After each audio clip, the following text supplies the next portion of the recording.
Hello guys, I hope इस हफ्ते आप लोगों की ट्रेडिंग अच्छी रही होगी। मार्केट भले रेंज बाउंड था, लेकिन मार्केट ने दोनों साइड के ट्रेड्स आप लोगों को प्रोवाइड किए थे। वो हमने अपने हमारे जो ग्रुप्स हैं, जहाँ पे एजुकेशन जो रिलेटेड ग्रुप्स हैं, वहाँ पे हमने ट्रेड से रिलेटेड सारी चीज़ें पोस्ट कर दिए थे, लेवल्स वगैरह प्रोवाइड कर दिए थे।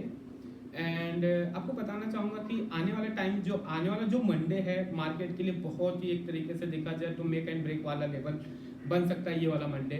तो वो क्या होगा, कैसे होगा, वो सारी चीज़ें मैं आप लोगों को इस वीडियो में आपको लोगों को अपडेट कर दूंगा कि आप लोगों की क्या है। तो आप लोगों को इस वीडियो को पूरा देखना है, स्किप करना नहीं है।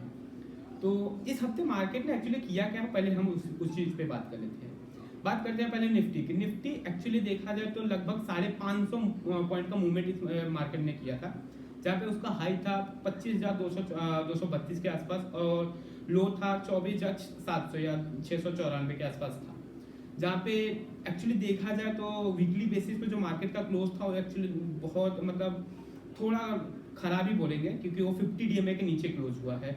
और करंटली मार्केट जो है वो 20 डीएमए 100 डीएमए के बीच में जो निफ्टी है वो दोनों ही झूल रही है। तो यहाँ से अगर देखा जाए तो 400 पॉइंट के आसपास 100 डीएमए है और उतना ही ऑलमोस्ट 20 डीएमए लगभग 350 के आसपास 25,330 के आसपास अपना 20 डीएमए परसिस्ट करता है, जो कि एक तरीके से टेक्निकल लैंग्वेज में बहुत ही बोलते इंपॉर्टेंट बोलते ना सपोर्ट या रेजिस्टेंस माना जाता है। अभी फिलहाल वो मार्केट के लिए रेजिस्टेंस हो गया क्योंकि उसने उसको ब्रेक कर दिया।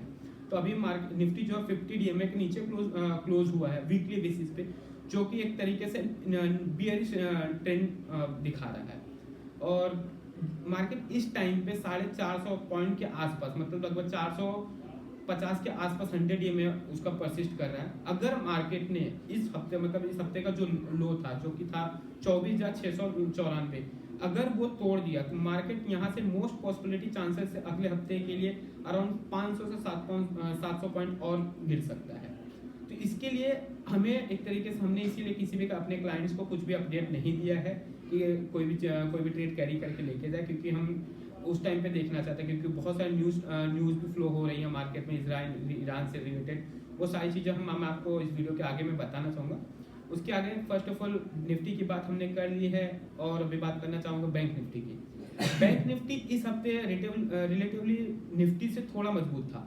देखा जाए तो ऑलमोस्ट 1550 पॉइंट का ये भी मोमेंटम दिया था, जहाँ पे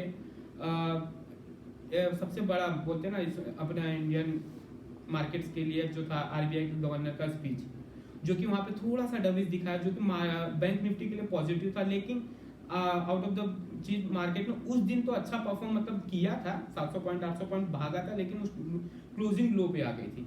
तो उसके दूसरे दिन मतलब आज भी बैंक कल भी बैंक निफ्टी अच्छा था, लेकिन आज थोड़ा सा बोलते हैं ना डाउन ग्रेड पे था। लेकिन ठीक है, मार्केट में बैंक निफ्टी से थोड़ा मजबूत दिख रहा था। तो अगर देखा जाए तो निफ्टी का जो हाई था वो था 51,767 के आसपास, और जो लो था 50,222 मतलब लगभग 50,200 के आसपास आप पकड़ सकते हो। तो अगर इस टाइम पे मार्केट अगर देखा जाए तो जो अपना बैंक निफ्टी वो 100 डीएमए के ऊपर ही क्लोज हुआ है। एक्चुअली ऑन बोलते हैं ना उसी के आसपास ही क्लोज हुआ है। डेली बेसिस चार्ट पे देखा जाए तो 100 डीएमए के आसपास ही क्लोज हुआ है। तो ये भी एक मेक एंड ब्रेक लेवल ही है। अगर देखा जाए तो मंडे बहुत ही क्रूशियल डे बन सकता है मार्केट के लिए। क्यों? क्योंकि आपको मैं कुछ न्यूज़ फ्लोस बता देना चाहूँगा कि मार्केट से रिलेटेड क्या मार्केट में हो सकता है इस वीकेंड पे। अगर आप लोगों ने थोड़ा बहुत फॉलो किया रहेगा तो इस मार्केट इजराइल की कैबिनेट में ईरान को ऊपर अटैक करने का जो उन्होंने 200 मिसाइल फायर किया था ईरान के ऊपर, उसके रिटेलिएशन में वहाँ पे उन्होंने एक तरीके से डिस्कशन किया है कि उनको जवाब तो देना है।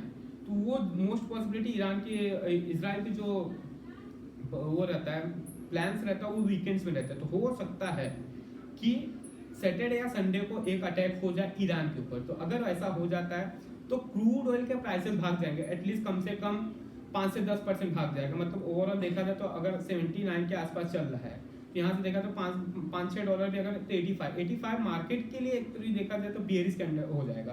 तो जहाँ पे पेंट से रिलेटेड जो स्टॉक्स है, जो इंडियन ऑयल कॉर्पोरेशन हुआ, इन सारी कंपनीज के ऊपर इम्पैक्ट आ जाएगा। तो जो बीपीसीएल एचपीसीएल इन कंपनीज के ऊपर भी इम्पैक्ट आएगा, इस चीज़ का फर्क पड़ जाएगा। तो ओवरऑल देखा जाए मार्केट का ट्रेंड अगर इस वीक के बेसिस पे देखा जाए तो नेगेटिव है। दूसरा जो सबसे बड़ा न्यूज़ है वो है चाइना। चाइना के स्टिमुलस पैकेजेस का एक अफवाह नहीं बोल सकते कि अनाउंसमेंट होने वाली है। अब वो अनाउंसमेंट जितना बड़ा होगा इंडियन स्टॉक मार्केट के लिए उतना ही नेगेटिव होगा। मोस्ट पॉसिबिलिटी चांसेस है $200 बिलियन का, जो कि देखा जाए अगर ऐसा हो जाता है तो मार्केट के लिए नेगेटिव है। बिकॉज आप लोगों को बताना चाहूंगा कि एफआईआई जो वहाँ के, मैं आप लोगों को इससे पहले वाले जो वीडियो में बताया था कि वहाँ की कंपनी का वैल्यूएशन है वो काफ़ी कम है, तो जो एफआईआई है ना वो वहाँ पे शिफ्ट हो जाएंगे। तो इसकी वजह से मार्केट के लिए जो देखा जाए तो ये हमारी मार्केट के लिए नेगेटिव है।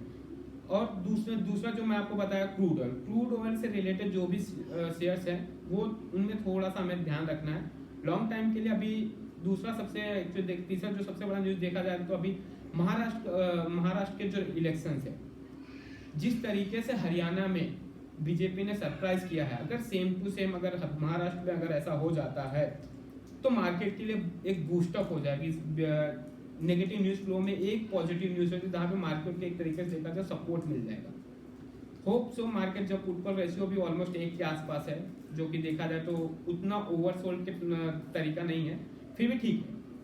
मार्केट एक तरीके से बोलते हैं ना एज पे बैठा हुआ है, जो कि हमें पता चलेगा मंडे को पता चल जाएगा कि मार्केट इस तरीके ये अपने नेगेटिव ट्रेंड को कंटिन्यू रखता है या यहाँ से रिवर्सल लेके अपने 20 डीएमए या 50 को टच करता है। और अगर मार्केट रेंज बाउंड रहता है तो हमें सेक्टोरियल वाइज या स्टॉक वाइज शेयर्स के ऊपर जाना चाहिए। सेक्टर वाइज शेयर्स के ऊपर हमें अपने आप को शिफ्ट करना है। जरूरी नहीं है कि हमें डेली बेसिस पे ट्रेड करना ही करना है, हम स्टॉक्स में शिफ्ट कर सकते हैं। तो देखा जाए ना तो एक्चुअली में हमें ना तो आने वाले टाइम पे फार्मा सेक्टर्स के शेयर्स में अच्छा खासा मोमेंटम देखने मिल सकता है। फार्मा सेक्टर का शेयर 2 से 3 दिन में करेक्ट हुए थे, लेकिन एक रिवर्सल के चांसेस दिख रहे हैं as per the chart. And IT में एक थोड़ा सा स्ट्रेंथ दिख रहा है जो कि निफ्टी को सपोर्ट प्रोवाइड कर रहा है। अदरवाइज अगर आईटी नहीं होता तो निफ्टी माइट भी अराउंड आज भी 200 पॉइंट नेगेटिव होता। तो आईटी एक तरीके से अच्छी चीज स्ट्रेंथ प्रोवाइड कर रहा है हमारी मार्केट को। ठीक है guys, thank you for watching.